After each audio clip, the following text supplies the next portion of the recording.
Tensions between Iran and Saudi Arabia have escalated in the wake of the Saudi execution of prominent Shiite cleric al-Nemer.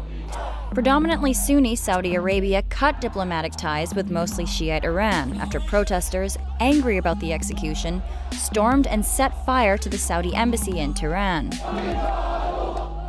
But the dispute between the two nations goes much deeper. Saudi Arabia and Iran are on opposing sides of the long-running schism in Islam between Sunnis and Shiites. Relations between the two countries have been especially strained since 1979, after the Islamic Revolution, when secular Iran became a Shiite theocracy. Saudi Arabia cut diplomatic ties with Iran in 1988 after protesters attacked the Saudi embassy and a diplomat subsequently died. Diplomatic relations were restored in 1991, but they remained tense for years. Saudi Arabia and Iran are locked in competition for influence in the region, and this competition is a driving force of conflict in the Middle East.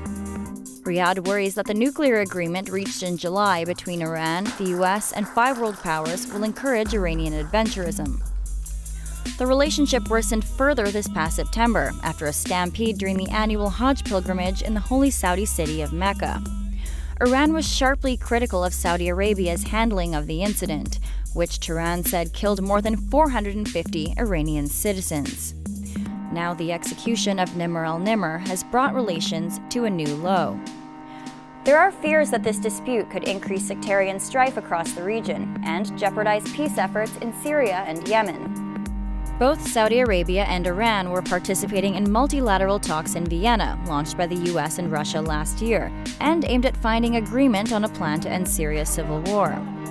And getting the two countries to come to an agreement on Syria was already fraught with challenges. Saudi Arabia supports the Sunni-dominated opposition fighting in Syria, and it seeks to oust Syrian President Bashar al-Assad.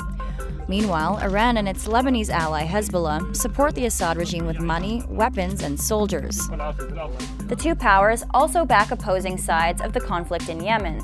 Saudi Arabia launched airstrikes in Yemen last year in support of embattled Yemeni President Abd Rabbo Mansour Hadi.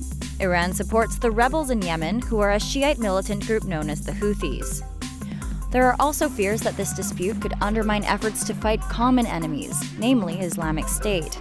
That effort likely requires involvement from both Iran and Saudi Arabia, and recent events could make it even harder to get them to cooperate.